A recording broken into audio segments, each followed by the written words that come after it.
அண்ணே, நான் வச்சேன்ல செங்கல் சாமி, அது இப்போ இருக்கா? இருக்குமா? சரி சரிண்ணே. அண்ணி ஏன் உம்முன்னு இருக்கீங்க? எதனா பேசுங்க அண்ணி. இல்லையம்மா, நான் சிரிச்ச முகத்தோட தானே இருக்கேன். அட ஆமா, சிரிச்ச முகத்தோட தான் இருக்கா. என் பொண்டாட்டி இன்னைக்கு இவ்ளோ சிரிச்ச முகத்தோட இருக்கான்னு நினைச்சு நானே ஆச்சரியப்படுறேன். நீ என்னமா உம்முன்னு இருக்குன்னு சொல்லி கேக்குற? அண்ணே, இவருக்கு எப்பவும் இதேதான். இன்னைக்கு மாத்திரம்தான் நான் சிரிச்ச முகத்தோட இருக்கிற மாதிரியே என்ன வந்து பேசுறாரு. ஏமா, உன் அண்ணிய பத்தி உனக்கு தெரியாது? அண்ணிய பத்தி எனக்கு தெரியாமலா இருக்கும்? நானும் அந்த டவுட்டோட தான் பார்த்தேன். உமா. சரி, வந்ததுல இருந்து என் பொண்ணை காணோம். எங்க அவ? காலேஜுக்கு கிளம்பிட்டு இருப்பா அண்ணி இந்த சமயம். என் பொண்ணு ஏதோ சுடிதார்லாம் போட ஆரம்பிச்சிட்டா அப்படின்ட்டு கேள்விப்பட்டேன். சொன்னாளா? என்கிட்ட எங்க சொன்னா? அவளுக்கு அவங்க அப்பா மாத்திரம் தான் இருக்காங்க. அவங்க அம்மா நான் இல்லவே இல்லை. எல்லாத்தையும் அவங்க அப்பா கிட்ட மாத்திரம் தான் சொல்லுவாளே, என்கிட்ட ஒன்னும் சொல்ல மாட்டா. அட, அப்படியெல்லாம் இல்ல அண்ணி. அவ நல்லபடியா வளரணும்னு சொல்லிட்டு நீங்களும் சரியா வயசுல இருந்தே அடிச்சு அடிச்சு வளர்த்தீங்க. அவ உங்களை வெறுத்துட்டு இருப்பாளா இருக்கும். யாராவது ஒருத்தர் மேல நல்லா பாசமா இருந்தா போதாதா? அட போமா, நானும் எத்தனை வாட்டி இவகிட்ட சொல்லியிருக்கேன். பொம்பளை பிள்ளைங்க நம்ம வீட்டுல இருக்கிற வரைக்கும் தான் நிம்மதியா சந்தோஷமா நம்ம பிள்ளைங்களாவே இருக்கும். வெளிய வீட்டுல எல்லாம் வாக்குப்பட்டு போச்சுன்னா அவ்வளோதான். நடிச்சு நடிச்சே காலத்தை ஓட்ட வேண்டிய நிலைமை தான் வரும். நம்ம வீட்டுல இருக்கும் போதாவது நல்ல பிள்ளையா இருந்துட்டு போட்டோம், சந்தோஷமா இருந்துட்டு போட்டோம், விடுமா அடிக்காதன்னு சொல்லுவேன். கேட்டுக்கிடவே மாட்டா. இப்போ நம்ம அடிச்சு வளர்த்தாதான் போற வீட்டுல நல்ல பேர் கிடைக்கும் நமக்கு அப்படின்னு சொல்லுவா. நல்ல பேரை வச்சு நம்ம என்னமா பண்றது? அண்ணே, நீங்க ரெண்டு பேருமே மாத்தி மாத்தி யோசிக்கிறீங்க. பண்ணையார் வீட்டு பிள்ளைங்கன்னு சொன்னா நம்மள யாரும் நம்பவே மாட்டாங்க. அப்படிதாம்மா இருக்கணும். சரி, என் மோள விழி. இந்த விழிக்கிறேன். அர்க்கானி, அர்க்கானி. அத்தை, ரெடி ஆயிட்ட வாரேன். வா. மருமவன் தான் எங்களை கூப்பிட வருவான்னு நினைச்சோம். என்னம்மா ஆச்சு, திடீர்னு மருமவனை அனுப்பாம போயிட்ட? அவன் இன்னைக்கு எழும்புறதுக்கே லேட் ஆயிடுச்சுனே. ராத்திரி உங்களை பத்தியெல்லாம் பேசிட்டே இருந்தோமா, அதுக்கப்புறம் போய் கிடந்து உறங்கவே ரொம்ப லேட் ஆயிடுச்சு. பிறகு எப்படி சீக்கிரமா முழிப்பு வரும்? அலாரம் வச்சுட்டு தான் கிடந்தானே அவன். அப்பவும் லேட் ஆயிடுச்சு. நல்லா உறங்கி போனான் பிள்ளை. சரி, அதனாலதான் நான் டிரைவர் தம்பியை அனுப்பிவிட்டேன். அத நானும் நினைச்சேம்மா, என்னடா இது, உமாளுக்கு பையன் வருவான்னு நினைச்சா ஏதோ ஒரு பையன் வந்திருக்கிறானேன்னு நினைச்சேன். அப்புறம் நானும் இவர்கிட்ட கேட்டேன், 2 வருஷம் ஆகுது இல்லையா, பையன் நல்லா வளர்ந்து வித்தியாசமா ஆயிட்டானோன்னு நினைச்சேன். பிறகு இவர் சொன்னாரு, அதுக்கு பிறகுதான் நானே நம்பினேன். அப்பா. மக்களே. பா. அம்மா வாங்க. ஏன் அப்பா, அர்க்கானி என்ன வேகமா வளர்ந்துட்டு இருக்கா? என் பொண்ணு இல்லையா? அத்தை, மாமா வாங்க. எப்படி இருக்கீங்க? அடடே மருமவனே, எப்படிலாம் இருக்க? நல்லா இருக்கேன் மாமா. அத்தை, நீங்க? எனக்கு என்ன, நல்லா தான் இருக்கேன். சரிங்க அத்தை. என்ன மருமவனே, காலேஜுக்கு கிளம்பியாச்சா? ஆமா மாமா. 2 பேரும் எதுல போவீங்க? அட ராணி, இது என்ன கேள்வி? எப்பவும் போல பைக்ல தான் போவாவ. சரி. அர்க்கானி, பார்த்து போ. 2 பேரும் டிஃபன் பாக்ஸ் எல்லாம் எடுத்தீங்களா? எடுத்தாச்சுமா. சரி சரி, பார்த்து போயிட்டு வாங்க. அத்தை, மாமா போயிட்டு வரோம். பார்த்து போயிட்டு வாளே மருமவனே. சரிங்க மாமா. அப்புறம் மாமா, இன்னைக்கு காலமே எழுக்க லேட் ஆச்சு, அதான் விளக்க வர முடியல. அட, இதுல என்னல இருக்கு, அது ஒன்றும் குழப்பம் இல்ல. சரிங்க மாமா, பாய். பார்த்து பத்திரமா போயிட்டு வாங்க. சரிங்க தாய். அண்ணே போங்க, போய் 2 பேரும் உறங்கிட்டு வாங்க. நான் போயிட்டு இட்லியும் சாம்பார் வச்சேன்ல, அதை எடுத்து வைக்கிறேன், போங்க. சரிம்மா. ஏங்க, என்ன டீ? அவைய 2 பேரும் பைக்லயா போவாவ? ஆமா. ஏங்க, 2 பேருக்கு என்ன வயசு? ஒன்னா போக வச்சிருக்கிய? என்ன வயசு? 2 பேருக்கும் கரெக்டான வயசு தான். அதுதான், 2 பேருக்கும் கரெக்டான வயசுதான். வேற ஏதாவது பஸ்லயாவது போக சொல்லுங்க. பஸ்ல போக சொல்லணுமா? ஏட்டி, எதுக்கு 2 பேரும் பஸ்ல போகணும்? என் மருமகன் சூப்பரா பைக் ஓட்டுவான். இதுக்கு மேல என்ன வேணும்? என் மோளை நல்லா சூப்பரா கூட்டிட்டு போவேன். ஏங்க, நல்லா கிறுக்கு மாதிரி பேசாதீங்க. ஏய், பின்ன என்னங்க, நம்ம சரியா வயசுல இருந்து அவளை அடிச்சு அடிச்சு வளர்த்ததுக்கு காரணம் இந்த ஒழுக்கமான பிள்ளையாவும் நல்ல பிள்ளையாவும் சொல் பேச்சு கேட்கிற பிள்ளையாவும் வளர்க்கணும்னு சொல்லிட்டு தான் இத்தனையும் அடிச்சு அடிச்சு வளர்த்தது. நானா உன்னை அடிச்சு வளர்க்க சொன்னேன்?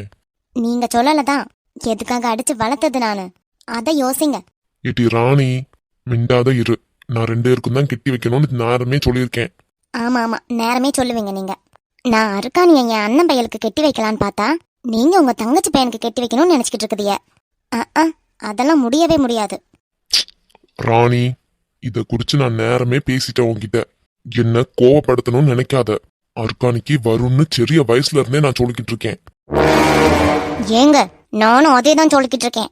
அர்க்காணி பிறந்ததுல இருந்தே நான் இதுக்காக தான் பார்த்து பார்த்து வளர்த்தது. என் அண்ணனுக்கு ஆட்டக்க ஒடக்கமான நல்ல பிள்ளையா இருந்தாதான் பிடிக்கும். அதே நானும் இத்தனையும் அடி கொடுத்து வளர்த்தது.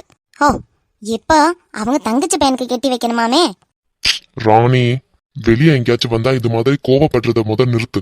நான் கோவப்படக்கூடாதுன்னா அதுக்கு ஏத்த மாதிரி பேசுங்க.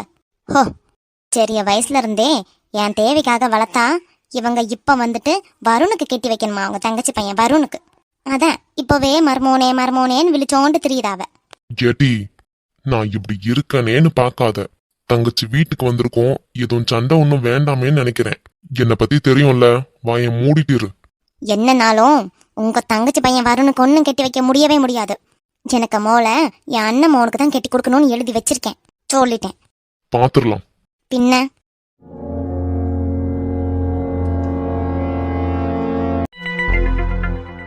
இப்ப என்ன பேச முடியாதா? ஆமா, பேசலாம் முடியாது. ஏன்? ஏன்னு உங்களுக்கு தெரியாதா? ஏன்னு எனக்கு தெரியும். நீங்க 2 பேர் கேட்ட கேள்விக்கு என்ன ஏதாவது பதில் சொல்ல வச்சிங்களா? அதுக்கு நாங்க என்ன கேட்டோம்? ஆமா ஆமா, நீங்க ஒண்ணுமே கேட்கல. இங்க பாரு கவி, நான் ஒண்ணுதான் சொல்லுவேன். உன்கிட்ட மறைச்சதுக்கான ரீசன் ராகேஷோட வேலையவே ஒரு காரணமா வச்சுட்டு நீ எங்க ஃப்ரெண்ட்ஷிப்பை பிடிச்சிடுவியோன்னு நினைச்சேன். அவ்வளவுதான், வேற எதுவுமே நான் நினைக்கல. தப்பா?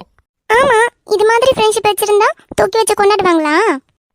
இப்ப என்னடி, உனக்கு நாங்க 2 பேர் பிரியணுமா? பின்ன இந்த மாதிரி ஒரு ஃப்ரெண்ட வச்சிருந்தா எந்த பொண்ணு தான் போய் ஃப்ரெண்டா இருங்கன்னு சொல்லி அனுப்பி விடுவா? கவி, வாய மூடுங்க. ஒழுங்கா அந்த பொண்ணு கிட்டயும் இவரோட வேலையெல்லாம் சொல்லி ஒழுங்கா அந்த பொண்ணு பிரிச்சு விடுங்க. பாவம், சின்ன பொண்ணு அது. நாளை பின்ன உங்க ஃப்ரெண்டு ராகேஷ் வேற எவளையாவது கூட்டிக்கிட்டு வந்தா, இல்லாட்டி வேற எவ கூடயாவது இவரே போனாலும் அந்த பொண்ணு என்ன பண்ணுவா? அப்படி வச்சு யோசிக்கும் போது அந்த பொண்ணு ரொம்ப பாவம் தான் தோணுது. ஏதோ அம்மாவாமே அம்மா. ஆளு பயங்கரமானவர் தான் அவரு. அம்மான்னு சொல்லி சிம்பத்தி கிரியேட் பண்ணி அந்த பொண்ணை அடைஞ்சிட்டானா, அந்த பொண்ணு அழகா ஏமாத்தி இவன் எங்க வேணாலும் இஷ்டம் போல போயிட்டு வரலாம் இல்லையா? அதான். கவி, அவனோட லவ் மாத்திரம் தப்பா பேசாத. ஏன் அவரோட லவ் தப்பா பேசினா உங்களுக்கு எங்க வேதனைக்குது? வேண்டாம். ஓ, அந்த அளவு பியூரான லவ் அவங்களது. ஆமா, தெரியுதே. அவர் பண்ற பிசினஸ்க்கும் ஒரு சூப்பரான லவ் இருக்காமே. இத நான் நம்பணும்.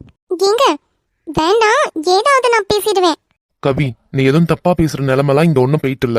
இரு, அந்த பொண்ணு கிட்ட சொல்லி நான் விளக்கி வைக்கிறேன். கொள்ளலோ, பாவம் சின்ன பொண்ணு அவ. அவளுக்கு என்ன தெரியும்? கண்டிப்பா இது ஒண்ணு நான் அவகிட்ட சொல்லாம விடவே போறதில்ல. ஓ, போய் சொல்லு. போடி. என்ன, எதுக்கு சவுண்ட் ஏத்துறீங்க? ஆமா, போய் சொல்ல போறேன்னு சொல்றவள போய் சொல்லுன்னு தான் சொல்ல முடியும். ஓ, அவ்வளோ திமிரு? கவி, நார்மலா நிக்கிறனேன்னு பாக்காத. கோவம் வந்துச்சுன்னு வச்சுக்கோயேன், ஏதாவது நல்லா கேட்டு விட்டுருவேன். என்ன தப்ப ஃபுல்லா உங்க மேல வச்சுக்கிட்டு ஏதோ ரொம்ப யோகிய மாதிரி துள்ளுறீங்க. வேண்டாம், ரொம்ப பேசாத. ஏன் இப்படி பேசினா என்ன? கரெக்டா தானே பேசிக்கிட்டு இருக்கேன். இல்ல, நீ கரெக்டாலாம் பேசல. நான் கரெக்டா பேசலையா? ஆமா. அப்போனா உங்களுக்கும் இது மாதிரி எல்லாம் போகணும்னு ஆசை இருந்திருக்கு, அப்படிதானே? ஏய், இன்னொரு வாட்டி இது மாதிரி பேசுன நடக்கிறதே வேறையாயிடும். வெளிய போ. என் மூஞ்சிட்டே முழுக்காத. என் மேல சுத்தமா நம்பிக்கையே இல்லாத ஒரு பொண்ணு என் வாழ்க்கையில இருக்கிறது எனக்கு பிடிக்கவே பிடிக்காது. அதுவும் பொண்டாட்டியா? புருஷன் மேல சுத்தமா நம்பிக்கையே இல்லாத ஒரு பொண்டாட்டி. நல்ல ஆளு. வெளிய போ. இந்த ரூமுக்கே வந்துடாத. வெளிய போடின்னு சொன்ன உடனே. ஏய், வெளிய போ. சே, என் மேல சுத்தமா நம்பிக்கை இல்லைன்னா எதுக்கு நான் கட்டின தாலியை வாங்கிக்கணும்? வேண்டான்னு சொல்லி எழுச்சி போக வேண்டியது தானே?